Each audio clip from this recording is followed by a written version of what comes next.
যে শুনা নৰলোক মুকুতি মিলোক আমি অকল শুনি গলেই নহব শুনি যোৱাৰ লগে লগে পদছন্দই হওক ছবিছন্দই হওক কথাখিনি যদি আমি হৃদয়ঙ্গম কৰি যাব পাৰো ইয়াৰ অৰ্থবোৰ আমি সহজতে বুজি যাব পাৰিম ইয়াত খুব সুন্দৰভাৱে কৈছে শুনা নৰলোক মুকুতি মিলোক কৃষ্ণৰ ভকতি কৰা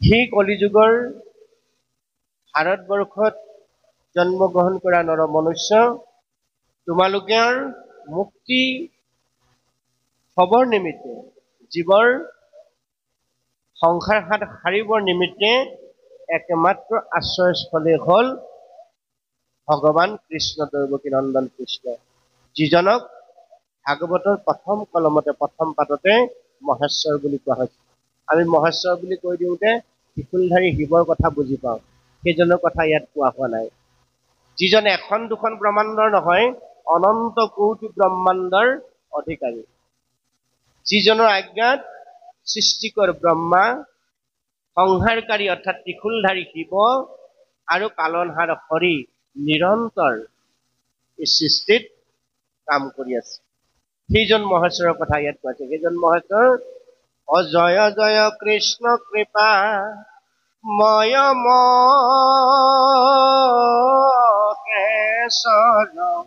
সেইজন মহেশ্বৰ প্ৰথম আদিতেই ভাগৱতৰ প্ৰথম পাতৰ প্ৰথম কলমতে উল্লেখ কৰিছে যে জয় জয় কৃষ্ণ কৃপাময় মহেশ্বৰ সেইজন কৃষ্ণ কৃপাময়ৰ চৰণত ভক্তি সিদ্ধৰ কাৰণে আমাৰ জীৱশ্ৰেষ্ঠ মনুষ্যক উপদেশ দিছে মহাপুৰুষ কৃপাল গুৰু শ্ৰীমন্ত শংকৰদেৱে যে শুনা নৰলোক মুকুতি মিলোক কৃষ্ণত ভকতি কৰা যমপুৰে কোনো আপুনি নিষ্ঠৰা পুৰুষ হবে উদ্ধাৰা অৰ্থাৎ পুৰুষ মানে হল জীৱ জীৱাত্মাক উদ্ধাৰ কৰিবৰ কাৰণে পৰমাত্মা অংশ আমাৰ প্ৰত্যেকৰে ঘটে ঘটে আছে সেই পৰমাত্মাৰ লগত জীৱাত্মাক আমাক সংযোগ কৰি দিবলৈ কৈছে মুখে বোলা ৰাম হৃদয় ধৰা ৰূপ এতেকে মুকুতি পাইবা পহিলো স্বৰূপ জীৱৰ মুক্তি সাধনৰ যি ব্যৱস্থা সেই ব্যৱস্থালৈ আমাক কৈছে যে যমপুৰ কোনো আপুনি নিষ্ঠুৰা পুৰুষ হবে উদ্ধৰা পিতৃ মাতৃকুলে যতেক পুৰুষ আছে নৰকত পৰি আমাৰ উপৰিপুৰুষসকল কৰ্ম দুখে যি যি স্থানত তেওঁলোক আছে 84খন নৰকৰ বৰ্ণনা দিছে অজামিল উপাখ্যানত নাই দিয়ে জানো এই 84খন নৰকত কোনে কি কৰ্ম কৰিলে কোনখন নৰকত নৰক যন্ত্ৰণা ভুঞ্জিবলৈ এটা সুন্দৰভাৱে আমাক বৰ্ণনা দিছে গতিকে আমাৰ উপৰিপুৰুষসকল ককা আজু ককাসকলৰ আত্মা যদি কিবা কাৰণত কৰ্ম দুখে তেওঁলোকে নৰক যাতনা ভোগ কৰিব লগা আছে মনুষ্য শৰীৰ ত্যাগ কৰি তেওঁলোকে নাৰকী জীৱন যাপন যদি কৰিব লগা আছে পিতৃ মাতৃ কুল যতেক পুৰুষ নৰকত আশ্ৰয় পৰি পিতৃকুলৰে হওক মাতৃকুলৰ হওক ঐত পুত্ৰে হৰি ভকতি কৰন্তে স্বৰ্গলোকে যাই লৰি গতিকে কলিযুগত এই সুবিধাটো আমাক প্ৰদান কৰিলে যদি সৌদ পাতি সাধু সংখ্যাৰ কৰি আজিৰ দৰে এই পবিত্ৰ গুৰুহঁত এনেদৰে সমবেত হৈ আজি যেনেকৈ 5টা নামঘৰৰ সমস্ত ভকতে একত্ৰিত হৈ ঈশ্বৰ সেৱা মোৰ প্ৰাণবন্ধু কৃষ্ণদেৱৰ গুঞ্জক চক্ষুন্নখানি কৰা হৈছে এইদৰে যদি সৌদ পাতি কৃষ্ণ গুণ নাম শ্ৰৱণ কীৰ্তন কৰা যায় তেতিয়াহ'লে আমিতো তৰিমেই আমাৰ ককা আইতাসকল যদি কিবা কাৰণত নৰকতো পৰি আছে ঐত পুত্ৰে হৰি সেৱা কৰে ভকতৰ চৰণ বেৰি সেই সেৱা বোলে পিতৃ মাতৃ যায় বৈকুণ্ঠ বিমানে চলি এই সেৱাৰ বলত আমাৰ উপৰিপুৰুষসকলৰ আত্মায়ো তৰিলো বুলি স্বৰ্গলোকে লৰি যায় বুলি কৈছে খুব সুন্দৰভাৱে কৈছে শীত দুগ্ধ মধু ধাৰাই বহৈ পিতৃপ্ৰিয় পেট ভৰি স্বৰ্গবাসী মধ্যে কলকণ্ঠে পুৰয় অনেক আস্ফুট কৰি তৰিলো বুলি কাৰ যোগেদি তৰিলো সুপুত্ৰৰ পাদে দেশ হৰে স্বৰ্গবাসী হৃষ্টপুষ্ট হৈয়া হৰিকে বকিয়া আখণ্ড দান্ত প্ৰকাশ সতী সন্তানৰ জৰিয়তে আমি যে তৰি আহিলো এই বুলি স্বৰ্গত গৈ স্বৰ্গবাসীৰ আগত তেওঁলোকে বলকম্পী কৰি মানে কৈ ফুৰে বুলি কৈছে সেইজন কৃষ্ণ আমাৰ প্ৰত্যেকৰে পৰম আৰাধ্য সেইজন কৃষ্ণৰ কথা ভাগৱতৰ প্ৰথম কলমত উল্লেখ কৰিছে যাৰ আজ্ঞাত সৃষ্টিকৰ ব্ৰহ্মা সংহাৰকাৰী শিৱ ৰুদ্ৰ আৰু পালনহাৰ হৰিয়ে নিৰন্তৰ কাম কৰি আছে সেইজন কৃষ্ণৰ চৰণত আমাক আশ্ৰয় হবলৈ ভাগৱতে সিদ্ধান্ত দিছে। প্ৰভু সমস্ত আই মাতৃ হওক, আমি আশাবাদী যে আপোনাভাৱে সেইজন মহাপ্ৰভু গোবিন্দৰ চৰণত নিজক সমৰ্পণ কৰি তেৰাৰ যি নিৰ্দেশনা কীৰ্তন দশম ঘোষাৰত্নাৱলী গীতা ভাগৱতৰ জৰিয়তে আমাক প্ৰদান কৰিছে, আমাৰ জীৱন সুন্দৰ পৰা সুন্দৰ দিশে আগবঢ়াই নিবৰ কাৰণে, আমাৰ জীৱন শৃংখলিত পৰিশীলিত ৰূপত আগবঢ়াই নিবৰ কাৰণে আমি প্ৰত্যেকেই সেই বাটেৰে জীৱন আগবঢ়াবৰ কাৰণে প্ৰযত্ন কৰিম। তাৰ পিছত আমাক খুব সুন্দৰভাৱে কৈছে যে এইদৰে যদি কায় বাক্য মানে সুদৃঢ় বিশ্বাসে ভগৱন্তৰ ৰাতুল চৰণত শৰণ লৈ আমি প্ৰত্যেকেই তাৰ গুণ যশেৰে যদি জীৱনটো আগবঢ়াব পাৰো, তেতিয়াহ'লে মিলান্ত মুকুতি আমাক কি দিব? মুকুতি প্ৰদান কৰিব। ভুঞ্জন্তে ভুকুতি, ভকতি পৰশত, কৃপাৰ পৰশত, ভকতিৰ প্ৰসাদত, অৰ্থাৎ ভগৱন্তৰ ভক্তি কৰোঁতে আমাৰ জীৱৰ পৰম মুকুতি হ'ব। এই সিদ্ধান্তটো আমাক ভাগৱতে দিছে। আৰু হৰি ভকতিৰ আচাৰ্য মহিমা কমনে কহিতে পাৰি, অতীত পাতকে চণ্ডাল নিষ্ঠৰে পুৰুষ হবে উদ্ধাৰী। ভগৱন্তৰ নামৰ মহিমা ইমানেই আচৰিত বুলি কৈছে, মহা পাতকীসকলেও কায় বাক্য মনে, অৰ্থাৎ কায় বাক্য মনৰ কথাখিনি আমি নিশ্চয়কৈ আলোচনা কৰিম। কায় বাক্য মনে সুদৃঢ় বিশ্বাসে একান্তভাৱে তাৰ নামত আশ্ৰয় গ্ৰহণ কৰিলেই মহা পাতকীসকলেও সংসাৰ হাত সাৰি পৰম পুণ্যৱন্ত জীৱলৈ ৰূপান্তৰ হ'ব পাৰিব বুলিছে। তাহান সমান নাহিকে পাতকী কৈল সিটো অধিকতি কোনটো, হেন প্ৰাণবন্ধু মাধৱৰ পাৱে নকৰে যিটো ভকতি। পৰম কৃপালু ভগৱন্তৰ চৰণত যাৰাসকলে ভকতি নকৰে, ভাৰতবৰ্ষত শ্ৰেষ্ঠতম তনু মনুষ্য জন্ম লাভ কৰাৰ পিছত কলিযুগত শুদ্ধ সনাতন হৰিনাম ধৰ্ম, এখন হৰিনাম ধৰ্ম পোৱাৰ পিছত যাৰাসকলে এই সহজ সুলভ পথেৰে যাবৰ কাৰণে যত্ন নকৰে, এইসকলতকৈ পৰম পাতকী আৰু নাই বুলি কৈছে। হেন প্ৰাণবন্ধু মাধৱৰ পদে নকৰে যিটো ভকতি, তাহান সমান নাহিকে পাতকী কৈল সিটো অধোগতি। যিটো নিজৰ মাতৃ পুত্ৰক প্ৰবন্ধে বান্ধে মোহপাশে ভাতি, ভক্তি মাতৃ পাইলে মেলান্তে তখনে সিটো মোহ জৰি কাটি। সেইকাৰণে আমাক কৈছে যে ভক্তি মাতৃৰ চৰণত যোগেদি মহাপ্ৰভু গোবিন্দৰ চৰণত যাৰাসকলে নিজক সমৰ্পিত কৰি দিলে, সেই জীৱৰ কেতিয়াও অকল্যাণ সাধন হ'ব নোৱাৰে।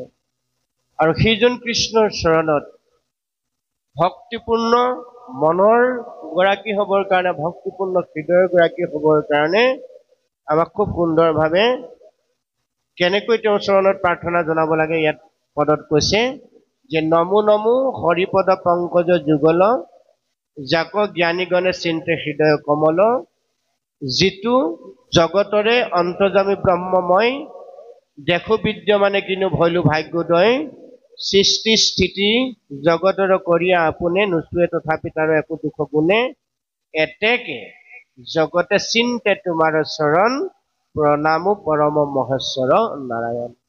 সেইজন মহাপ্ৰভু গোবিন্দক ভক্তিপূৰ্ণ মন্ত্ৰেৰে সৈতে, ভক্তিপূৰ্ণ পদচন্দৰ সৈতে, দুলৈ চন্দৰ সৈতে, প্ৰাৰ্থনাৰ সৈতে, স্তুতিৰ সৈতে আমাক ভজিবলৈ পুজিবলৈ পৰামৰ্শ দিছে।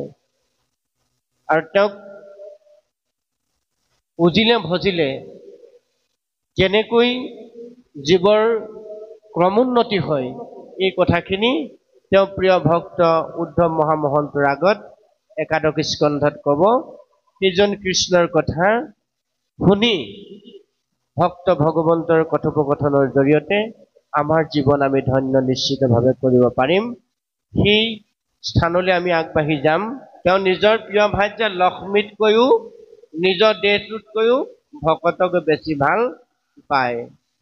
গতিকে সেইজন ভগৱন্তৰ চৰণত আমাক আশ্ৰয় ল'বলৈ কৈছে। তব জব যাগ যজ্ঞ পূজা পাতল সবে বিড়ম্বন, কেৱলৰ ভক্তিত তুষ্ট সন্ত নাৰায়ণ। গতিকে ভক্তিত ভগৱন্ত তুষ্ট হয়। ভগৱন্তৰ ভক্তি কৰিবলৈ আমাক কি ক'লে? বেলেগ একো যাগ যজ্ঞ পূজা পাতল তপ জপ একো কৰিব নালাগে। কি কৰিব লাগে?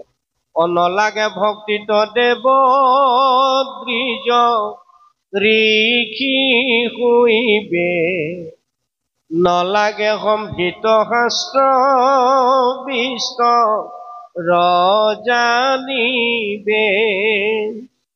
তপ জপ যজ্ঞ দান হবে বিড়ম্বন, কেৱলে ভক্তিত তুষ্ট সুন্দৰ নাৰায়ণ। যে যিজন ভগৱন্তৰ কথা কোৱা হৈছে, যিজন অনন্ত কোটি ব্ৰহ্মাণ্ডৰ অধিকাৰী বুলি কোৱা হৈছে, যিজন চাৰিমুঠি জীৱৰ পালক নিয়ন্ত্ৰক সংহাৰক বুলি কোৱা হৈছে, সেইজন কৃষ্ণ জগদীশ্বৰ মহেশ্বৰক কেৱল মাত্ৰ তেওঁ গুণ নামৰ জৰিয়তে তেওঁৰ চৰণত শক্তি সিদ্ধ জীৱই কৰিব পাৰে, তেওঁক বশ্য কৰিব পৰা যায়। সেইকাৰণে কৈছে গীতাত অৰ্জুনৰ আগত একাদশ স্কন্ধৰ উদ্ধৱৰ আগত যেনেকৈ এইখিনি কথা কৈছে, গীতাত অষ্টাদশ অধ্যায়ত তেওঁ প্ৰিয় সখা অৰ্জুনৰ আগত একেখিনি কথা কৈছে। সেইকাৰণে কীৰ্তন দশম ঘোষাৰত্নাৱলী গীতা ভাগৱতৰ মত হ'ল এটা। সেই মতটো কি? কৃষ্ণস্তু ভগৱান স্বয়ং, কৃষ্ণ হ'ল একমাত্ৰ ভগৱান। সেই ভগৱান কৃষ্ণক চাৰিমুঠি জীৱৰ শ্ৰেষ্ঠ জীৱ মনুষ্যই যদি শুদ্ধভাৱে ধৰা দামত থাকি ভজনা কৰিব পাৰে, তেতিয়াহ'লে প্ৰত্যেকটি জীৱৰ কল্যাণ সাধন ভগৱন্তই নিশ্চিতভাৱে কৰিব। ইয়াত খুব সুন্দৰভাৱে সেইকাৰণে কথাখিনি কৈছে যে ভকতসকলে গাৱে গুণ নাম যত, তাৰ মালা গান্ধি পিন্ধা হৃদয়ত, পূজা নমস্কাৰৰ ধ্যান সমস্তকে কৰি যশ কীৰ্তনত মাত্ৰ তুষ্ট সন্তোষ কৰি। যে পূজা যাগ যজ্ঞ পূজা পাতল এই সমস্তবিলাক ত্যাগ কৰি যাৰাসকলে একমাত্ৰ তেওঁৰ নামত আশ্ৰয় ল'লে, তাৰ জৰিয়তে ভগৱন্তক সেই জীৱই সেই ভকতে বশ কৰিব পাৰে। আৰু তেনে ভকতে যেতিয়া ভগৱন্তৰ নাম ল'ব, সেই নাম ভগৱন্তই হৃদয়ত অংকিত কৰিলে। ভকতলৈ যত গুণ নাম, তাৰা মালা গান্ধি অনুপম, পিন্ধন্ত কণ্ঠত কৰি উৎসৱ, সেনকে ভকত প্ৰিয় মাধৱ। গতিকে আমি তেনে ভকত হ'বৰ কাৰণে ভাগৱতে আমাক নিৰ্দেশনা দিছে। এতিয়া ভকত শব্দ অৰ্থটো কি বুলি কৈছে ভাগৱতত? ভকত দন্তেতা ভকত, তিনিটা বৰ্ণ এটা সুন্দৰ অৰ্থবহু শব্দ, নহয়নে বাৰু? তাত আকাৰিকাৰ একো নাই। আমাৰ ভকতসকলৰ গাতো তেনেকুৱা আকাৰিকা থাকিব নালাগিব। বৰা বাপ আহিলে দত্ত বাপে ভাল পোৱা হ'ব লাগিব। দত্ত আহিলে মানে সন্দিকৈ ভাল পোৱা হ'ব লাগিব। বোলে বৰা আহিলে দত্তই বেয়া পোৱা, মানে দত্ত আহিলে সন্দিকৈ বেয়া পোৱা হ'লে নহয়। ভকতৰ যি গুণগত অৰ্থ, সেই অৰ্থটো তিনিখন কাপোৰত লগাই নাৰাখি আমি যদি তাক হৃদয়ত ধাৰণ কৰি ল'ব পাৰোঁ, এইজনকহে সঁচা অৰ্থত ভকত বুলি কৈছে। এতিয়া ভকত বুলি কওঁতে কি বুজিম? অভপদে ভগৱন্ত ভৱ বিমোচন, ভজন ভক্তিত পূৰ্ণ সুৱন্ত জীৱ। সেইজনে ভৱবৰ্ণটো অধিকাৰী হ'ব তেতিয়া, যেতিয়া ভৱ সংসাৰ তাৰণকৰ্তা, উৰণ বুৰণ গজন ভ্ৰমণ চাৰিমুখী জীৱৰ তাৰণকৰ্তা একমাত্ৰ ভগৱন্ত কৃষ্ণ বুলি যিজনে হৃদয়ৰ সৈতে ধাৰণা কৰি ল'লে। কৃষ্ণৰ ব্যতিৰেকে অন্য যাৰ কেতিয়াও আশ্ৰয় নহয়। কৃষ্ণৰ ব্যতিৰেকে বেলেগৰ ওচৰত তেওঁ কল্যাণৰ নিমিত্তে সেৱা পূজা যিসকলে নকৰে, এই ভাৱনাই যিসকলে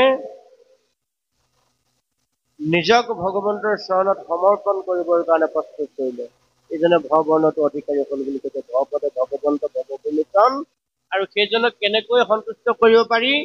আমি আজি যি গুৰুগৃহ প্ৰস্তুত কৰি লৈছো, যি ব্যৱস্থা কৃপাল গুৰু শংকৰদেৱে আমাক প্ৰদান কৰিলে, যি ব্যৱস্থাৰ জৰিয়তে নামঘৰৰ জৰিয়তে নামঘৰত গুৰু আসন প্ৰতিষ্ঠা কৰি, সিংহাসন প্ৰতিষ্ঠা কৰি, মহাপুৰুষৰ আদৰ্শৰে পৰাগুৰু মাধৱদেৱ আৰু শংকৰদেৱৰ আদৰ্শৰে আমি আমাৰ গুৰু ধৰ্ম পালন কৰিবৰ কাৰণে আমি যত্ন কৰিছো।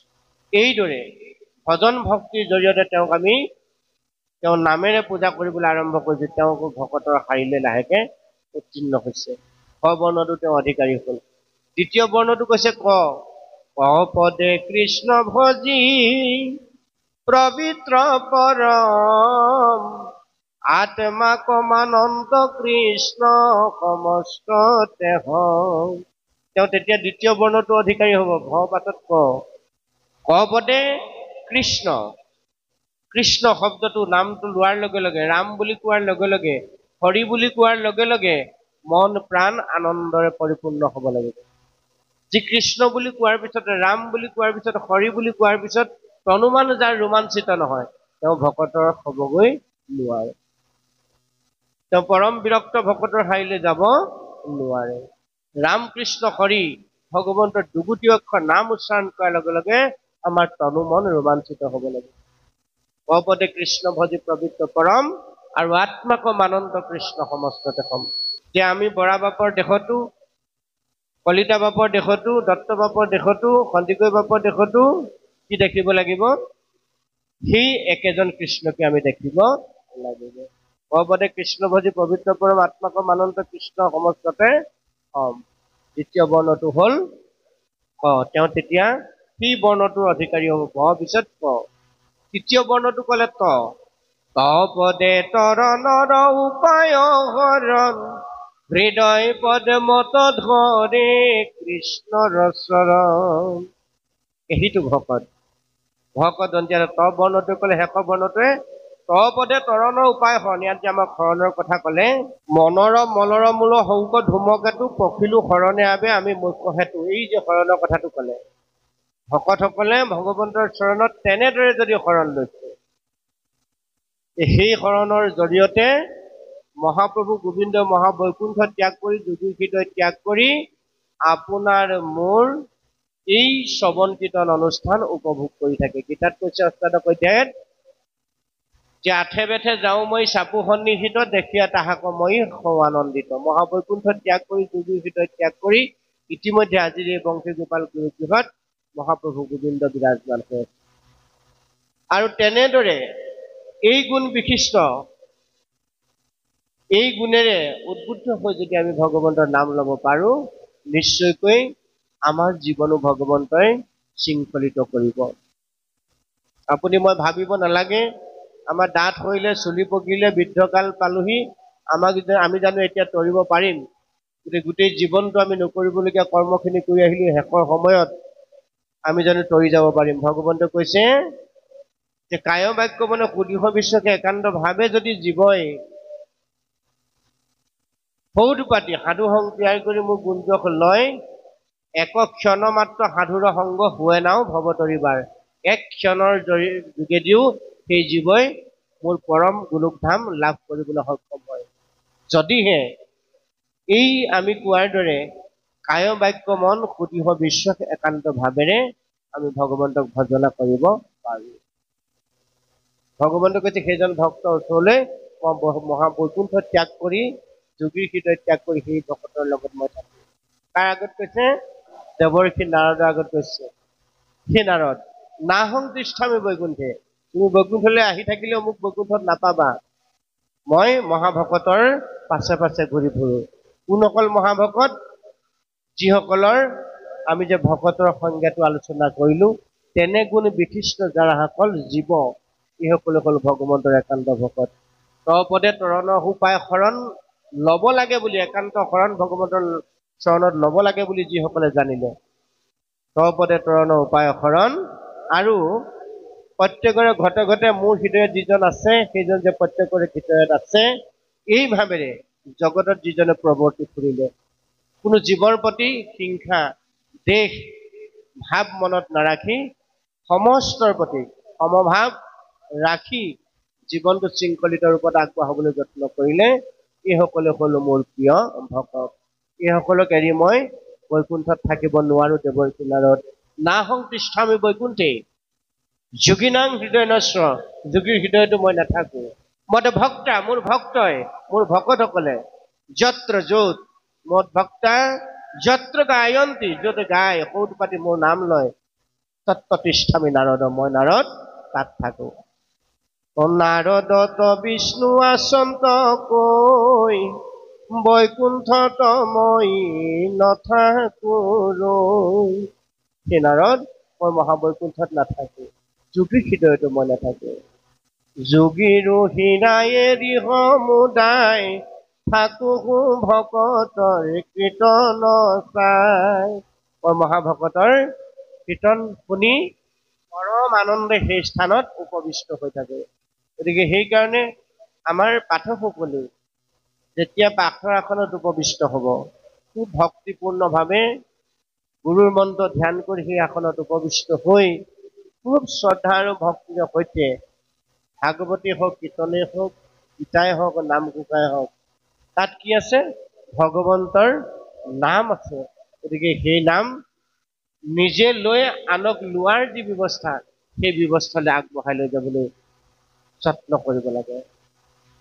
সেইকাৰণে আমাক ইয়াতে খুব সুন্দৰভাৱে কৈছে, তেনে ভকতে যেতিয়া মোৰ নাম ল'ব, মই মহাবৈকুণ্ঠত থাকিব নোৱাৰো। সেই নাম মোৰ অলংকাৰ হিচাপে মই দেশত ধাৰণ কৰো। গতিকে আমাক তেনে ভকত হবৰ কাৰণে ভাগৱতে প্ৰতি মুহূৰ্তে মুহূৰ্তে নিৰ্দেশ কৰিছে। আমি যদি কেৱল বেগধাৰী ভকত হৈ কীৰ্তনৰ পদ আৰু কেইটামান মুখস্থ কৰি ৩ সেউজনে ২ সেউজনে বৰতাল লৈ সকাম খাই তাল বজাই ঘূৰি ফুৰো, সেইসকলক ভগৱন্তৰ প্ৰিয় ভকত বুলি ভাগৱতে কোৱা নাই। কৈছে জানো? নিশ্চয়কৈ নাই।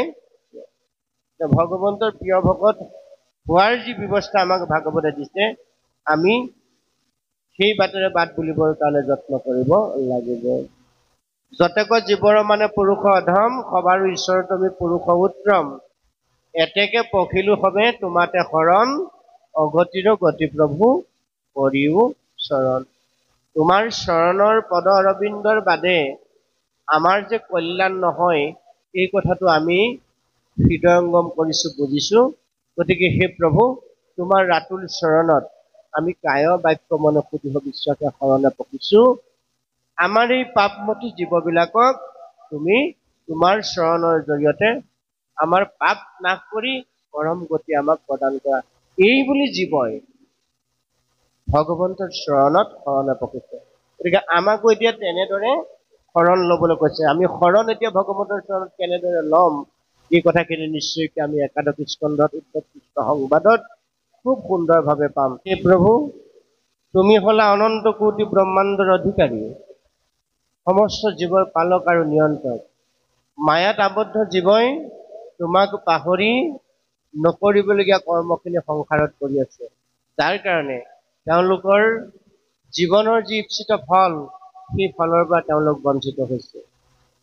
তুমি যাতে সেই জীৱক সুমতি প্ৰদান কৰা, আৰু আমাৰ দৰে মায়াসিক্ত জীৱকো যাতে তুমি তোমাৰ চৰণ পদ্মত ঠাই দি আমাৰ জীৱন তুমি ধন্য কৰা, এই বুলি ব্ৰহ্মাকে প্ৰমুখ কৰি সমস্ত দেৱতাই ভগৱন্তৰ চৰণত প্ৰাৰ্থনা জনাইছে। প্ৰাৰ্থনা জনাই তেওঁলোকে নিজৰ স্থানলৈ গমন কৰিছে আৰু গম পাইছে যে ইতিমধ্যেই ভগৱন্তই তেওঁৰ অন্তিম মহৎ লীলা সমাপন কৰি, অৰ্থাৎ দ্বাৰকা লীলা সমাপন কৰি মহাবৈকুণ্ঠলৈ গমন কৰিব।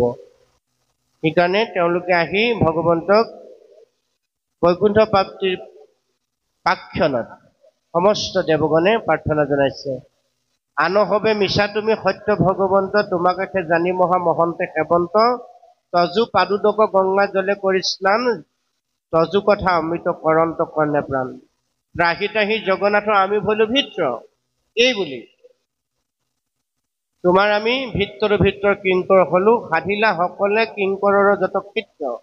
তুমি মহৎ লীলা সাধন কৰিলা, চতু মহৎ লীলা সাধন কৰি দেৱতাৰ যি কাৰ্য তাক সুনিৰ্দিষ্ট কৰি দিলা, আমাৰ কল্যাণ তুমি সাধন কৰিলা।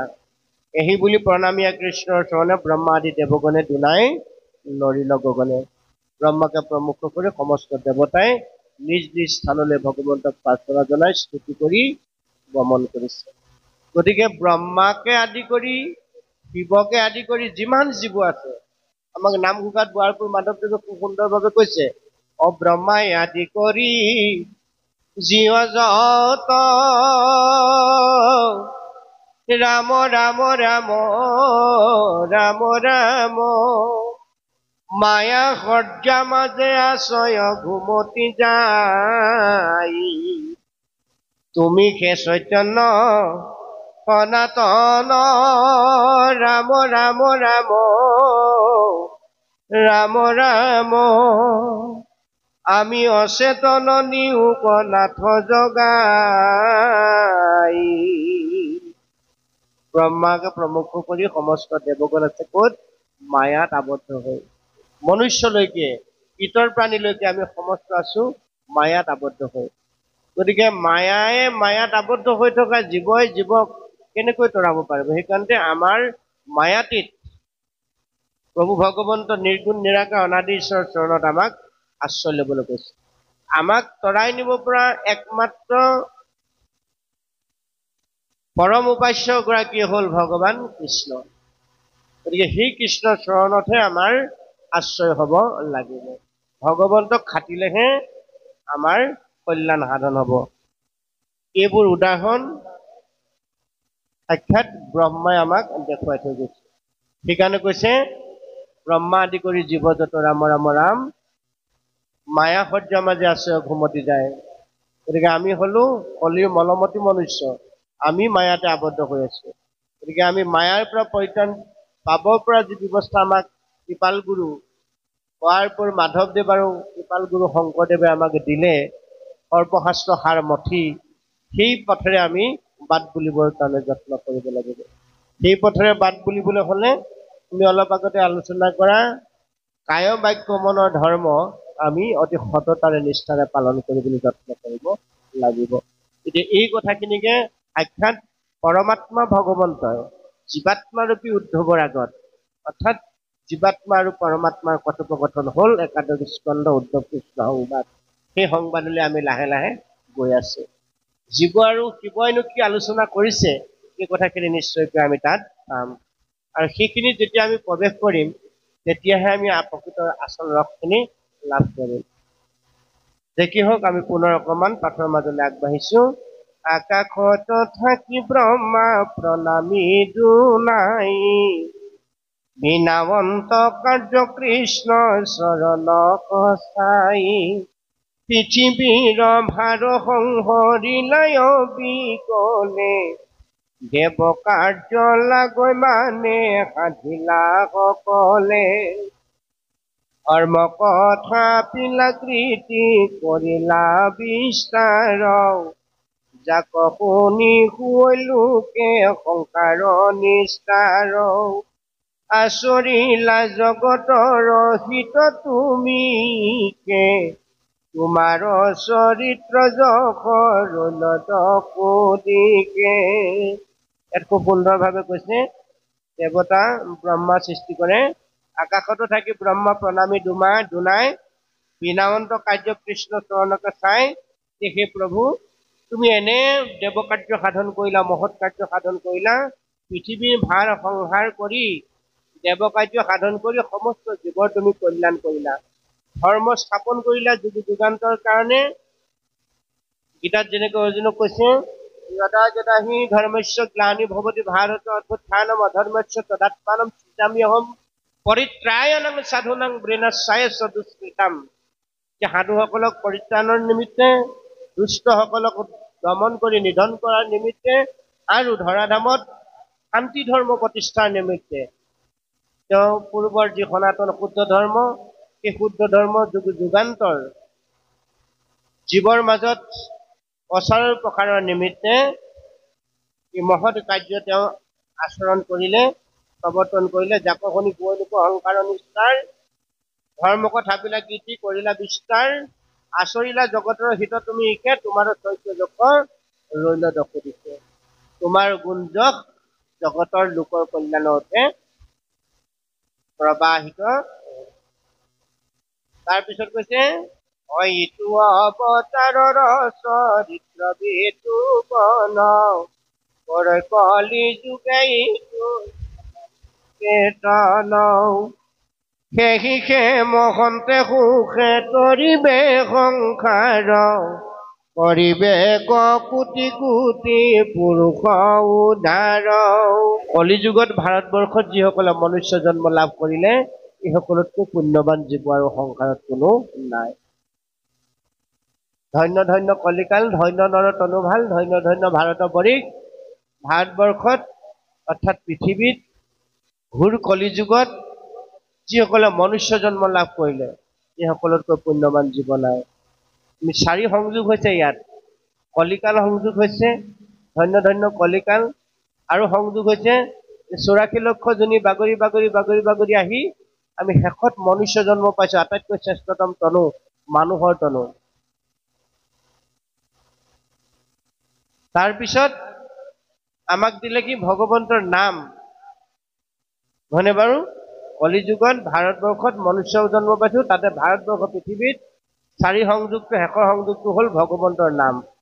গতিকে এই 4 মহৎ বস্তুৰ জৰিয়তে এই সংসাৰ হাত তৰি যাব পৰা যি ব্যৱস্থা আমাক কৃপালু গুৰুসকলে প্ৰদান কৰিলে।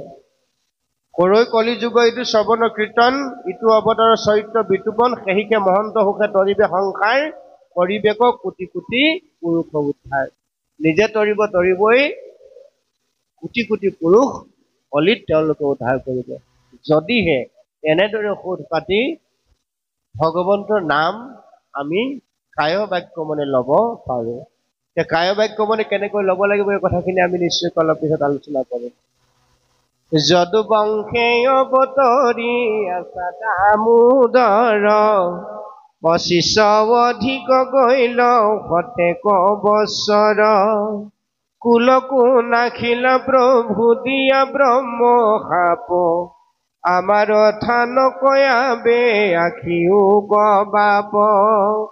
ব্ৰহ্মাই প্ৰাৰ্থনা জনাইছে যে প্ৰভু তুমি ইমান মহৎ কাৰ্য সাধন কৰিলা, তোমাৰ নিজৰ কুলটো যদুবংশটো তুমি সাপ দি নাশ কৰি থৈ গলা অতি কৌশলেৰে।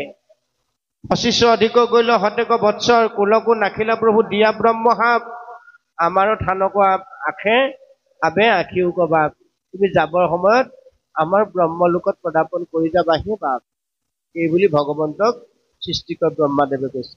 বাপ শব্দটো বেয়া শব্দ নহয় আকৌ, আপোনাৰ সময় চাব ইয়াত ভাগৱততে বাপ শব্দটো উল্লেখ কৰিছে যে আমাৰ থানক আবে আখিও ক বাপ।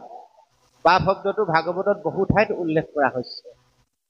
যে কি হওক, যত দিগ পালয় আমি তোমাৰ কিংকৰ, আমাকো প্ৰবিত্ৰয়াতি কৰা দামোদৰ, দেৱে হমে ব্ৰহ্মায়ে হি বুলিয়া পাৰ্থন্ত, সবাকো সম্বোধি মাতি লন্ত ভগৱন্ত।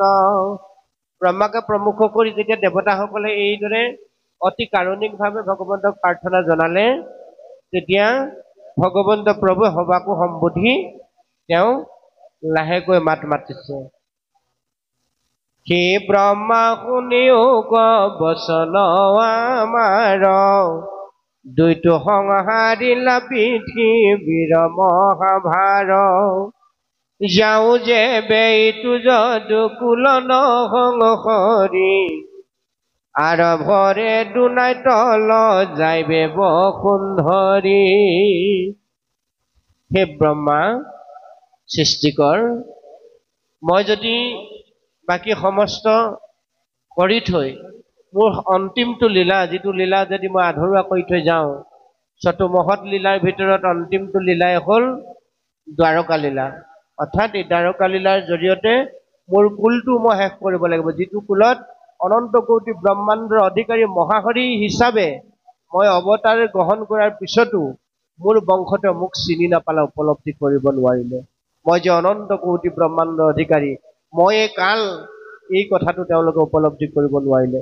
গতিকে সেই কুলটোকো যদি মই শেষ কৰি থৈ নাযাওঁ, তেতিয়াহ'লে মোৰ কুলৰ যোগেদি মোৰ সৃষ্টিত যুগ যুগান্তৰ কাৰণে অশান্তি আহি থাকিব। গতিকে যিহেতু এই সৃষ্টিখন মই ভকতৰ কাৰণে তৈয়াৰ কৰিছো, গতিকে অভকতৰ তাৰ স্থান নাই। গতিকে যদি মই মোৰ কুলটো সংহাৰ কৰি থৈ নাযাওঁ, ইয়াত কৈছে সেই ব্ৰহ্মা শুনিওক বচন আমাৰ, দুইটো নহংহিলা পৃথিৱীৰ মহাভাৰ, যাওঁ যেবে এইটো যদু কুল নহংহৰি। মই যদি মোৰ কুলটো ইয়াত থৈ গুচি যাওঁ, আৰভৰে দুনাই তল যাইবে বসুন্ধৰি। তাৰ পাপৰ ভৰত বসুন্ধৰি পুনৰ অৰ্থাৎ বসুমতী পুনৰ অতল সমুদ্ৰত তল যাব বুলি কৈছে। পাপেৰে পৰিপূৰ্ণ হ'ব। পৰম দৰ্পিষ্ট যদু কুলৱৰ্ণী বাৰ বিপহা পচলে আক কৰিব সংহাৰ বৈকুণ্ঠ যান্তে যাইব তোমাৰ গৃহ আজি আগ শুয়া হবে চলি উচৰ্গ যে মই বৈকুণ্ঠলৈ যাওঁতে তোমাৰ গৃহাভিমুখে মই যাত্ৰা কৰিম, এতিয়া তোমালোকে নিজ স্থানলৈ যোৱা। এই বুলি ব্ৰহ্মাকে প্ৰমুখ কৰি দেৱতাসকলক আশ্বাসবাণী ভগৱন্তই দিছে। এই স্কন্ধটিৰ এই অধ্যায়কেটি যি মূল উপদেশ, কাহিনী ভাগৰ মূল উপদেশ আমাক ইয়াত সুন্দৰভাৱে দিছে যে যিটো কুলত সাক্ষাৎ অনন্ত কোটি ব্ৰহ্মাণ্ডৰ অধিকাৰী মহাহৰি বিষ্ণু অৰ্থাৎ কৃষ্ণ অৱতাৰ হৈছে, নিজৰ কুলটো যেতিয়া অহংকাৰী হৈ যাব, সেইটোক সাক্ষাৎ ভগৱন্তই বচাব নোৱাৰে। এতিয়া তেওঁলোক হ'ল অহংকাৰী, মদগৰ্ভী, দাম্ভিক, সততে ধৰ্মজ্ঞ ব্ৰাহ্মণসকলক তিৰস্কাৰ ভৎসনা কৰিবলৈ এৰি নিদিয়ে। যিটো কুলত সাক্ষাৎ ভগৱন্তৰ জন্ম হৈছে, আবিৰ্ভাৱ হৈছে, সেইটো কুলৰ লোকেও ব্ৰহ্মক চিন্তন কৰা ব্ৰাহ্মণসকলক উপলুঙা কৰিছে। পেটত শিল এটা বান্ধি ল'ৰা হ'ব নে ছোৱালী জন্ম হ'ব, ব্ৰাহ্মণৰ ব্ৰহ্মতত্বৰ পৰীক্ষা কৰিবলৈ গৈছে। ইমান অহংকাৰী মদগৰ্ভী।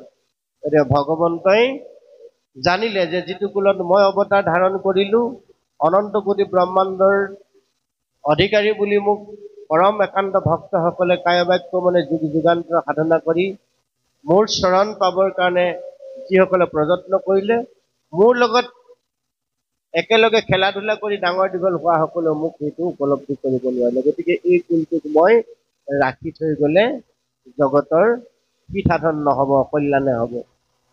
গতিকে ইহঁতকো মই ধ্বংস কৰি যোৱাই ভাল বুলি তাৰ পৰিকল্পনা ৰচনা কৰি চতুমহৎ লীলাৰ অন্তিমটো যিটো লীলা প্ৰভাস তীৰ্থৰ জৰিয়তে তেওঁ নিজৰ কুলটো নাশ কৰিছে, অৰ্থাৎ তাৰকা লীলাৰ পৰিসমাপ্তি ঘটাই মহাবৈকুণ্ঠলৈ প্ৰস্থান কৰিছে। দুষ্টক দমন সন্তক পালন কৰি তেওঁ শুদ্ধ সনাতন ধৰ্ম আদি সত্য যুগৰ যিটো একশৰণ হৰিনাম ধৰ্ম, তাত যুগ যুগান্তৰ প্ৰচাৰ আৰু প্ৰসাৰৰ নিমিত্তে ভকতৰ কাৰণে সৃষ্টিখন হৈ গৈছে। সেইকাৰণে আমাক উপদেশ দিছে যে ইহেন মনুষ্য জন্ম কলি যুগত পাইছে, পৰম দুৰ্লভ, মনত ৰাখিবা। কলি যুগত ভাৰতবৰ্ষত মনুষ্য জন্ম পোৱাটো অতি দুৰ্লভ। তাতে কৃষ্ণ সমস্ত যাগ যজ্ঞ পূজা পাতলৰ বিধি বিধান সমস্ত লগত লৈ গুচি গ'ল। একমাত্ৰ থৈ গ'ল কি তেওঁৰ নাম।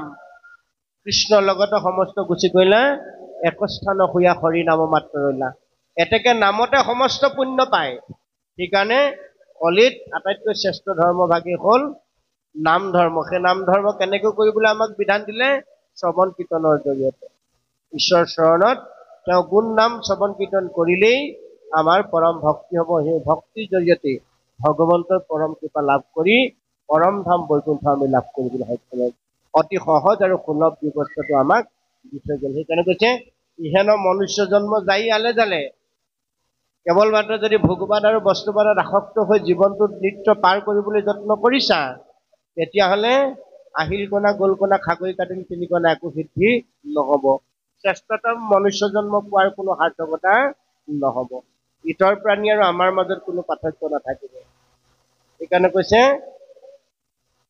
মনুষ্য শৰীৰৰ পৰাই হৰি নভজিলা, অৱশ্যে শুই বাহা ভাই তিন তৰু শিলা। আমাৰ জন্মটো কলৈ যাবগৈ? তিন তৰু শিলা, য'ৰ পৰা আমি জীৱন আৰম্ভ কৰিছিলোঁ। 84 লক্ষৰ আদি জন্মৰ পৰা আমাৰ জীৱন আৰম্ভ হ'ব, তিন তৰু শিলাৰ পৰা। গতিকে ভগৱন্তৰ শ্ৰেষ্ঠতম তনু মনুষ্য জন্ম পায়েই জীৱই পৰম গতি সাধন কৰিব পাৰে বুলিছে। গতিকে আমি পৰম গতি সাধনৰ যিটো ৰাস্তা, মাৰ্গ, সেই পথত যাবৰ কাৰণে প্ৰযত্ন কৰিব লাগে। ভাগৱতে এই কথাটোকে বাৰে বাৰে কৈছে, নাহিকে চেতনৰ চুল ধৰি আছে কালে, কালে আমাক পাছফালৰ পৰা দংশন কৰো বুলি মহাকালে আমাৰ পাছফালে থিয় হৈ আছে। কোন সময়ত আমাক দংশন কৰিব তাৰ কোনো ঠিকনা নাই। এনেকৈ ভগৱন্তৰ প্ৰিয় হ'ব পাৰি। আমি কি কৰিলে ভগৱন্তৰ বল্লভ হ'ব পাৰিম? ক'ত আছে সেইটো ডাঙৰ কথা নহয়। আপুনি ভগৱন্তৰ ভকতি কৰিবৰ কাৰণে লং পেণ্ট পিন্ধিছে নে ধুতি পিন্ধিছে সেইটো ডাঙৰ কথা নহয়। আপুনি যিয়ে নিপিন্ধক লজ্জা নিবাৰণৰ কাৰণে আপুনি সেই পিন্ধি আপোনাৰ আচাৰ আচৰণ আপুনি কেনেকে কৰিছে? আচাৰ আচৰণৰ যোগেদিহে ভক্তিটো প্ৰকাশ হয়। আপুনি মই প্ৰত্যেকেই জানো হাল বাবলৈ গ'লে কি সাজ পৰিধান কৰিব লাগিব, নহয়নে বাৰু?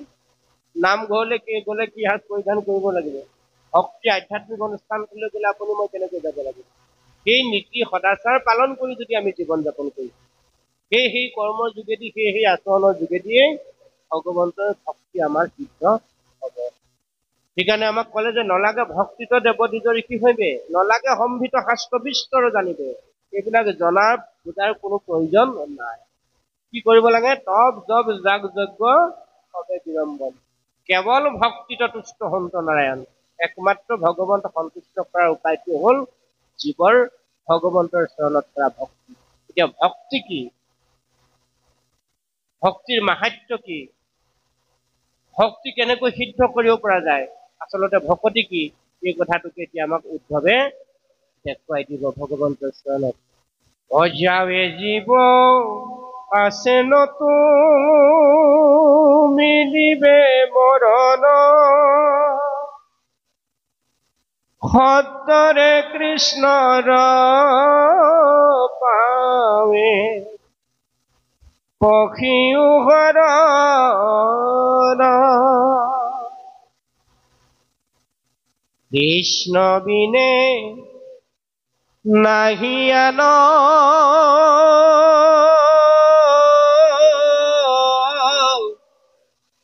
যাতনাত ত্ৰাণ, স্মৰন্তে সন্ত বৈষ্ণৱ জগতৰ প্ৰাণ। ইয়াতকৈ সুন্দৰভাৱে নিশ্চয়কৈ আমাক ক'ব নালাগে। আমি প্ৰত্যেকে বুজি পাওঁ যে খুব সৰলীকৃতভাৱে দুবুদ্ধ সংস্কৃতৰ পৰা কৃপালগুৰু জগতগুৰু শ্ৰীমন্ত শংকৰদেৱ, তেৰাৰে প্ৰপন্ন ভক্ত বোৱাৰপুৰ মাধৱ দেৱে 4 বেদ 14 শাস্ত্ৰ 18 পুৰাণ সাৰমথি উপনিষদ বেদ বেদাংগৰ সাৰমথি আমাক মহাভাগৱত গ্ৰন্থত জীৱশ্ৰেষ্ঠ মনুষ্যৰ পালনীয় ধৰ্ম কৰ্ম খুব সুন্দৰভাৱে দিছে। গতিকে সেই দুবুদ্ধ সংস্কৃত আমি জানিবলৈ প্ৰয়োজন নাই। যিখিনি কথা জানিলে জীৱই জানিবলৈ বাকী নাথাকে, সমস্ত কথা সমস্ত শাস্ত্ৰৰ সাৰমথি উপনিষদ বেদ বেদাংগৰ সাৰ আনি মহাভাগৱতত আমাক খুব সৰলীকৃতভাৱে দিছে। সিদ্ধান্ত কৰি দিলে ইয়াত যে যাবে জীৱ আছে নতো মিলিবে মৰণ। আমি মৰিবৰ কাৰণে জন্ম হৈছো, সমস্ত জীৱই এদিন মৰিব লাগিব। জন্ম মাত্ৰেই জীৱৰ মৃত্যু আছে। তেওঁ যি তনুৱে ধাৰণ নকৰক, তনু মানে দেহ, যি দেহেই তেওঁ ধাৰণ নকৰক। দ্বাৰকাত যিখিনি বিমংগল ঘটিলে, এই বিমংগলৰ কথাখিনি ক'বলৈ যাওঁতে ইয়াতে বৰ সুন্দৰ কথা এটা ক'লে। উপজয় পশুত পক্ষী হৈছে আৰু বানৰৰ পৰা নৰ হৈছে, বানৰৰ পৰা মানুহ হৈছে। গতিকে আমাৰ অন্তিমটো কি? বানৰ পাছতে আমি মনুষ্য জন্ম পাইছো। সেইকাৰণে চতুৰ্লক্ষণ বানৰ 4 লাখ বাৰ বানৰ। চিতাচিত জ্ঞান শূন্য, চিম্পাঞ্জিৰ দৰে হিতাহিত জ্ঞান শূন্য। ততো মনুষ্যং প্ৰাপ্তি, তাৰপিছত মনুষ্য কৰ্মানি সাধয়ত, কৰ্মৰ সংস্কাৰৰ জৰিয়তে। গতিকে এই মনুষ্য জন্ম আমি ঘপককে পোনে পোনে আমাক ভগৱন্তই সংসাৰত দি দিয়া নাই। 84 লাখ বাৰ, 1 লাখ 2 লাখ নহয়, 1000 2000 নহয়, 84 লাখ বাৰ বিভিন্ন যোনিত বিভিন্ন দেহ ধাৰণ কৰি কৰি আহিহে আমি শেষত মনুষ্য জন্ম পাইছো। সেইকাৰণে কৈছে মনুষ্য শৰীৰ পাই শৰীৰ নবজিলা, অৱশ্য শৈবাহা ভাই তিনটো ৰখিলা, আমি পুনৰ নৰকংগত বা নৰকৰ গতি পাবলৈ সক্ষম হম যদি অতি দায়াতয়ে দিয়া ভগৱন্তই 4টা বিশেষ বস্তুৰে গঠন হৈ মনুষ্য শৰীৰটো যদি আমি সঠিক কামত ব্যৱহাৰ নকৰো। ইতিমধ্যে বালিৰ পুত্ৰ অংগদে ৰাম অৱতাৰতেই পিতৃক অন্যায়ভাৱে বধ কৰাৰ কাৰণে প্ৰতিজ্ঞা কৰিছিল আমাৰ সন্মুখত যে তুমি যেনেকৈ মোৰ পিতৃক অন্যায়ভাৱে বধ কৰিলা, ময়ো তোমাক এদিন বধ কৰিম, তুমি মোৰ লগত যুদ্ধত অৱতীৰ্ণ হোৱা। তেতিয়া ভগৱান ৰামচন্দ্ৰই, এটা যুগৰ ৰামচন্দ্ৰই বালিৰ পুত্ৰ অংগদক কৈছে যে তোমাৰো মনোবাঞ্ছা নিশ্চয় পূৰ্ণ হ'ব। অংগদ আছিল ভগৱন্তৰ ৰামৰ পৰম ভক্ত। ৰাতিপুৱা গধূলি শুই উঠি আমি যেনেকৈ ক'লো, সেইদৰে সাৰ পাই ভগৱন্তৰ পূজা তেওঁ বিচনাতে আৰম্ভ কৰে, ৰামৰ পূজা। প্ৰিয় ভক্তৰ মনোবাঞ্ছা ভগৱন্ত পূৰ্ণ কৰিছে। তোমাৰ মনোবাঞ্ছা নিশ্চিতভাৱে মই পূৰ্ণ কৰিম, কিন্তু এই জন্মত নহ'ব। যেতিয়া মই দ্বাপৰ যুগত কৃষ্ণ ৰূপে ধৰাধামত পূৰ্ণ কলা ৰূপে অৱতাৰ গ্ৰহণ কৰিম, সেই সময়ত তুমিও ব্যাধ ৰূপে তাত প্ৰৱৰ্তি থাকিবা। তোমাৰ প্ৰাণৰ প্ৰহাৰতে মই মোৰ মৃত্যুক সাৱটি ল'ম, তোমাৰো মনোবাঞ্ছা মই পূৰ্ণ কৰিম। সেই পূৰ্বৰ কথোপকথনৰ, পূৰ্বৰ পৰিকল্পনাৰ যোগেদিয়ে ভগৱান কৃষ্ণই দ্বাপৰ যুগত ব্যাধৰ ঘৰত অস্বস্থ বৃক্ষৰ তলত তেওঁ নৰকলবৰ ত্যাগ কৰি মহাবৈকুণ্ঠলৈ প্ৰস্থান কৰিছে। সেইকাৰণে ভগৱন্তই যিটো কৰে, আমাক সেইটো কৰিবলৈ ভগৱন্তই কোৱা নাই। মই যিটো কৰি আছো তাকো নকৰিবা হে জীৱ, মই যিটো বিহি আছো তাকেহে কৰিবা, মই যিটো আজ্ঞা কৰিছো সেইটো কৰা, মই কৰাটো কৰিবলৈ গ'লে তোমালোকৰ বিপদ হ'ব। সেইকাৰণে বহুতে কয় ভগৱন্তই কৰিলে লীলা হয়, আমি কৰিলে কিলা হয়, হয় নহয়? সেইকাৰণে ভগৱন্তই কৈছে যে মই যিটো কৰি আছো তাকো নকৰিবা, পদবন্ধে বান্ধি থৈছে। মই যিটো বিহি আছো তাকেহে কৰিবা, গীতাত অৰ্জুনক কৈছে। হে অৰ্জুন, মই তোমাক যিটো কৰিবলৈ কৈছো তুমি নিসন্দেহে কৰি যোৱা। তাৰ পৰা তোমাৰ যি পাপ হ'ব, পুণ্য হ'ব, তাৰ গৰাকী হ'ম মই। ফলাফল মোৰ হাতত, তুমি মাত্ৰ কৰ্ম কৰা নিমিত্ত মাত্ৰ। এতিয়া ভগৱন্তই কৰিবলৈ কোৱা অনুসাৰে, আজ্ঞা কৰা অনুসাৰে আমি আমাৰ জীৱনৰ কৰ্মখিনি কৰি যাব লাগে। ভগৱন্তই কৰি যোৱাখিনি যদি আমি কৰিবলৈ যাওঁ, আমি বিপদত পৰিম। শিৱই যেনেকৈ কালকোট বিষ পান কৰিব পাৰিছিল, আমি যদি তাক খাবলৈ যাওঁ হ'ব জানো? গতিকে সেইকাৰণে শাস্ত্ৰৰ কথাখিনি খুব সাৱধানে যাবলৈ কৈছে আমাক। সেইকাৰণে যে জ্ঞান বিজ্ঞান তদংগ ৰহস্য, এই চতুশ্লোকিক ভাগৱতৰ কথাখিনি অতি সাৱধানে 4টা বিশেষ শব্দ আমাৰ জীৱনত প্ৰতি মুহূৰ্তে মুহূৰ্তে লৈ আমি আগবাঢ়িব লাগিব। যিহেতু এটাকে মাত্ৰ আৰু সাৱধানে 4টা শব্দ গুৰুজনে বৰ সুন্দৰভাৱে নিবন্ধ কৰিছে। বিভিন্ন শাস্ত্ৰ নিৰ্দিষ্ট নিৰ্দিষ্ট জেগাত এই শব্দকেইটা ব্যৱহাৰ কৰিছে। যিহেতু এটাকে মাত্ৰ আৰু সাৱধান। আমি যদি এই 4টালৈ জীৱনটো এপদ এপদকে আগবঢ়াই লৈ যাব পাৰোঁ, জীৱন কেতিয়াও খেলি মেলি হৈ নাযায়। সাৱধানীৰ কোনোদিন মৰণ নাই। আমি আমাৰ জীৱনটোত অসাৱধানৰ কাৰণে আমাৰ মৃত্যু হয়। আমাৰ খাদ্যত অসাৱধান, কৰ্মত অসাৱধান, চিন্তাত অসাৱধান, অৰ্থাৎ সাৱধানতাবিহীন জীৱন যাপন কৰাৰ কাৰণেই আমাৰ জীৱনৰ খেলি মেলিবিলাক আছে। সেইকাৰণে ভগৱন্তই কৈছে তোমালোকক 4 মুঠি জীৱৰ ভিতৰত শ্ৰেষ্ঠতম তনুধাৰী দিলো, আৰু কৃপাল গুৰু জগত গুৰু মাধৱদেৱ মহাপুৰুষে আমাক সুন্দৰভাৱে 4 ধাপ মাৰি আমাৰ জীৱনটো সুন্দৰ ফালে নিবৰ কাৰণে আমাক দিলে। 4 ধাপ কি? যেনেকৈ আমি খেতি কৰিবলৈ 4টা আলি হিমফিমকে দি লওঁ, আমাৰ জীৱনৰ সঠিক গতি পাবৰ কাৰণেও আমাক কংক্ৰিট 4টা ধাপ মাৰি আমাক দিছে। প্ৰথম ধাপটো হ'ল অন্য দেৱী দেও নকৰিবা হে। গৃহ নুপুখিবা তাৰ, দ্বিতীয় ধাপ। মূৰ্তিকো নাচাইবা, তৃতীয় ধাপ। চতুৰ্থ ধাপ প্ৰসাদো নাখাইবা। তাৰ এটা যদি ইফাল সিফাল কৰা যায় কি হ'ব? ভক্তি ব্যভিচাৰ হ'ব। ভক্তি হ'ব ব্যভিচাৰ। ব্যভিচাৰ ভকতিৰ যোগেদি মোৰ কৃপা লাভ কৰিব নোৱাৰা। গতিকে এই অব্যভিচাৰী ভকতি সাধনৰ কাৰণে উদ্ধৱে যেনেকৈ নিজক প্ৰযত্ন কৰিছে ভগৱন্তৰ চৰণত, ভগৱন্তৰ চৰণ শিৰে লৈ ভগৱন্তৰ চৰণত অতি কাৰুণিক প্ৰাৰ্থনাৰ সৈতে ভগৱন্তৰ ভজিছে, ঠিক সেইদৰে আমাকো ৰাতিপুৱা খুব বেছি সময় নহয়, আধা ঘণ্টামান, গধূলি আধা ঘণ্টামান আমি যদি ভগৱন্তক নিজক শৃংখলিত ৰূপত সজাই ৰাখিবৰ কাৰণে আমি অকণমান খাটনি ধৰোঁ, হৃদিগত ভগৱন্তই হৃদয়তে স্থিত হৈ বিবেক নামৰ শক্তিটোত আমাক কৃপা কৰিম বুলি কৈছে সৰ্বক্ষণে। কতক্ষণে আখি মুখ মুচি পাছে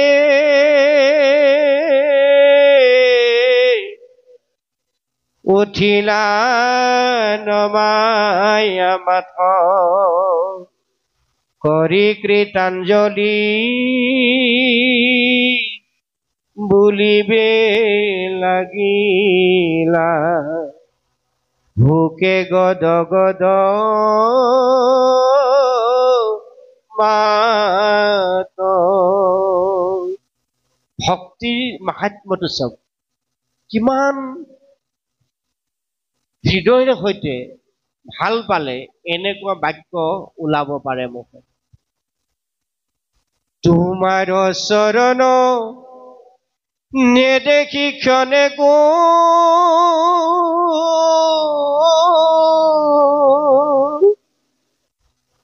থাকিবে নোৱাৰো হৰি, তুমি এৰিলা তো চাৰি প্ৰাণ প্ৰভু, অৱশ্যে যাইব মৰি। বংশক সংহৰি এৰি ভূমি তুমি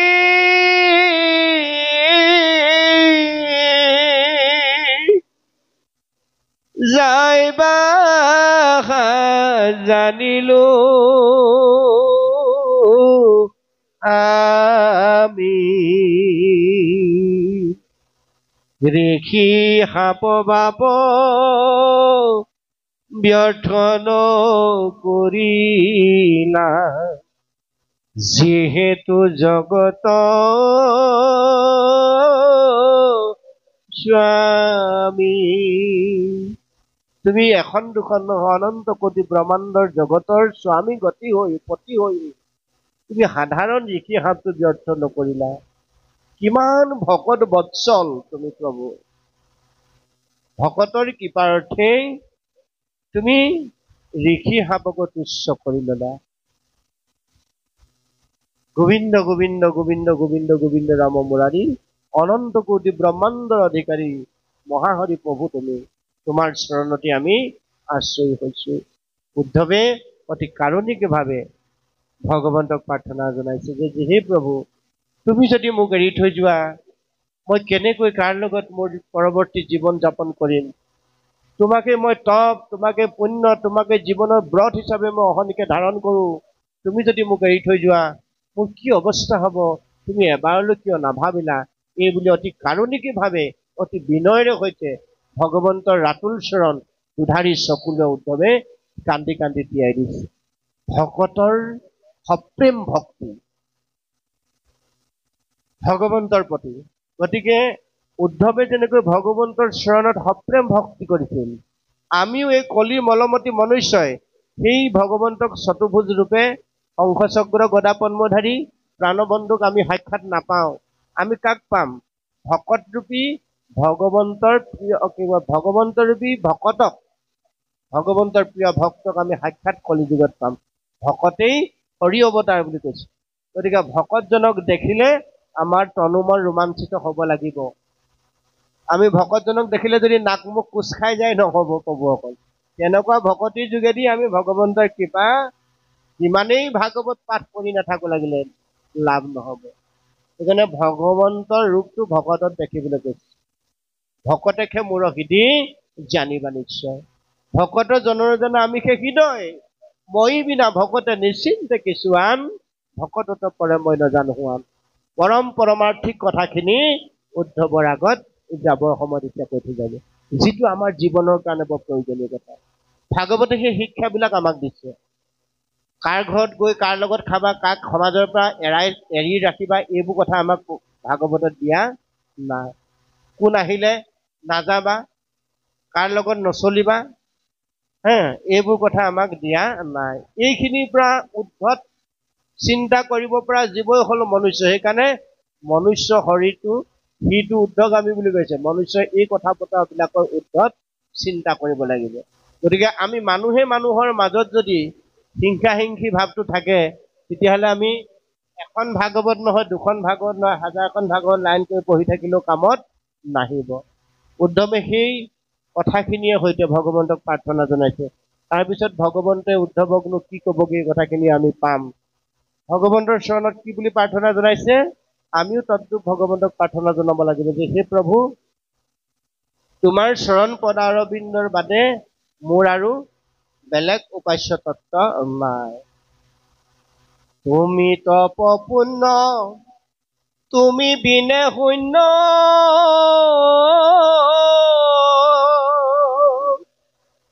দেখো ইটো ত্ৰিজগত,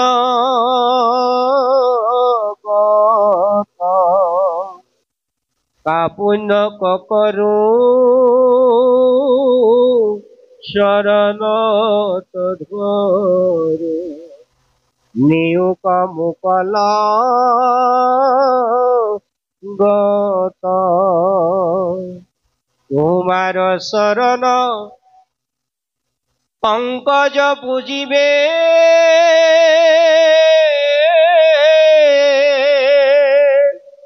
কত পুণ্য পাইলো লাগ,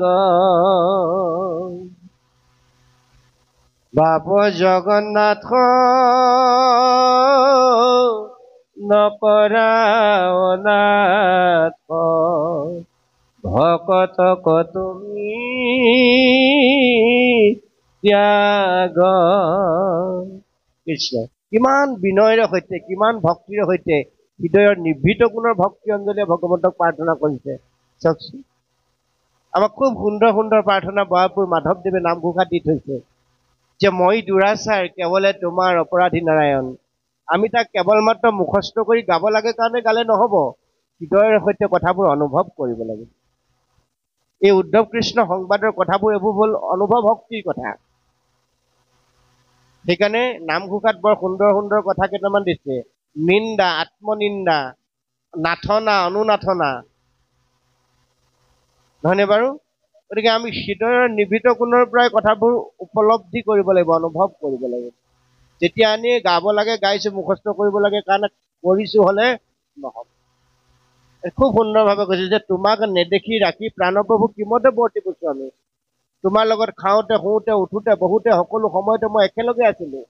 তুমি জগতৰ স্বামী, মোৰ জীৱনৰ প্ৰতিটো পল অনুপল তুমি শৃংখলিত ৰূপত আগবঢ়াই নিবৰ কাৰণে মোৰ লগত প্ৰতি মুহূৰ্ততে তুমি সংপৃক্ত হৈ আছিলা। আৰু এতিয়া তুমি মোক ক'ব নোৱাৰাকৈ, মই ক'ব নোৱাৰাকৈ তুমি যাবলৈ ওলাইছা, মোৰ কি অৱস্থা হ'ব? আমাৰ পৰম সুহৃদজন যেতিয়া আমাৰ মাজৰ পৰা হেৰাই যায়, আমাৰ যেনেকুৱা অৱস্থা হয়, আমি যেন আৰু জীয়াই নাথাকিম। ঠিক এতিয়া উদ্ধৱৰ বেলেগাও সেইটো হৈছে, ভগৱন্তই তেওঁক কিছু মুহূৰ্তৰ পিছত এৰি থৈ গুচি যাব। তাৰপিছত কৈছে, মই পিন্ধো চাৰ বস্ত্ৰ অলংকাৰ,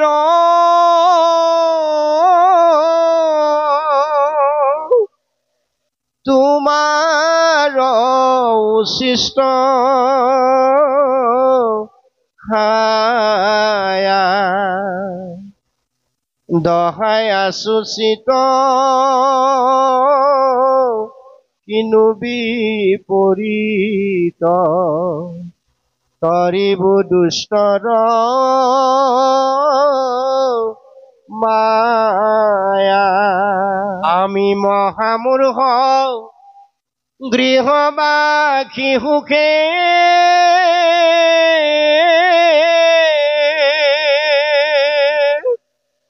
সংগ লয়া ভকতৰ,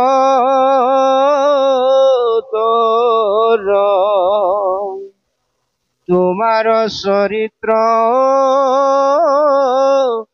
কথা শুনিলাতে, কৰিলো মায়া দুষ্কৰ। যে হে প্ৰাণনাথ, তুমি মোক এৰি থৈ নাযাবা। তুমি যদি মোক এৰি থৈ যোৱা, মই দিনতে অন্ধকাৰ দেখিম, চক্ষু থাকিও মই অন্ধ হম। মই তোমাৰ চৰণত প্ৰাৰ্থনা জনাইছো, মহা অগ্নিয়ে মোক দাও দাওকৈ পুৰিব লাগিছে।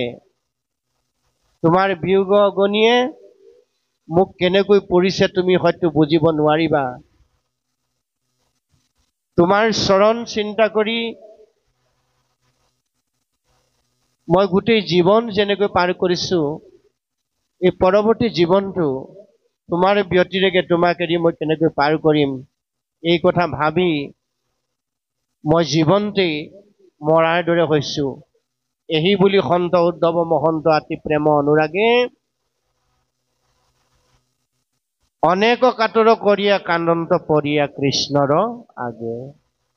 ভগৱন্তৰ চৰণ লৈ ধৰি দুধাৰি চকুলোৱে ভগৱন্ত সৰ্বশৰী তিয়াই দিছে।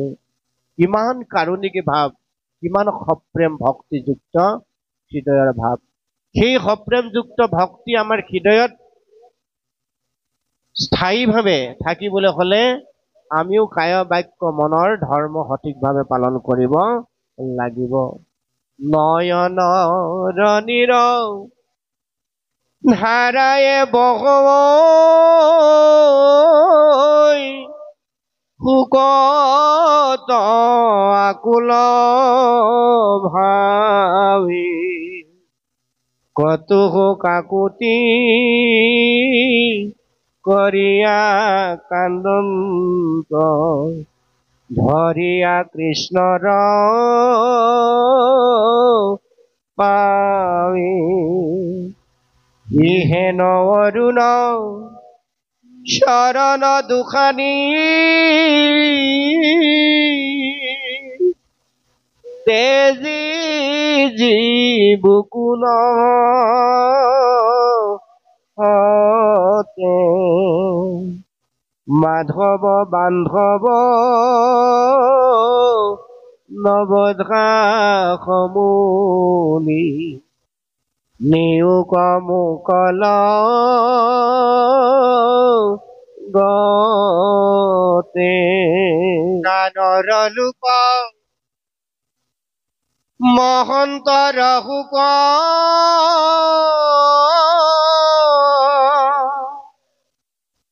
দেখা দুখ কেন মত ধন জন যত জীবন যৌবন জানা হবে শাশ্বত। পুত্ৰ পৰিবাৰ সকলে অসাৰ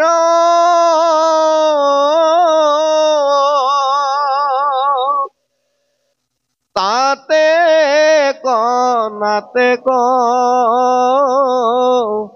মায়া ক্ষণেকে থাকিয়া ক্ষণেকে অন্তর হয় মকে মেঘর ছায়া। পুরা সার যেবে হরি নাম লব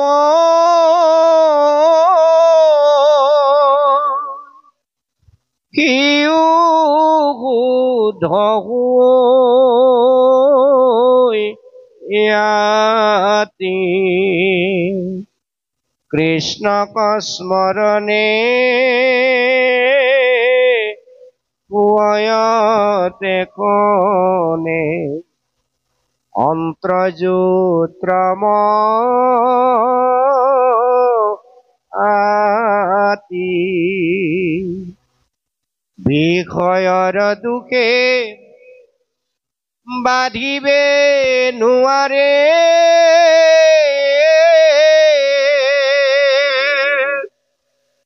ভকতি পাতে করে আশুক উত্তম ভকতর কথা সামান্য ভকত করে।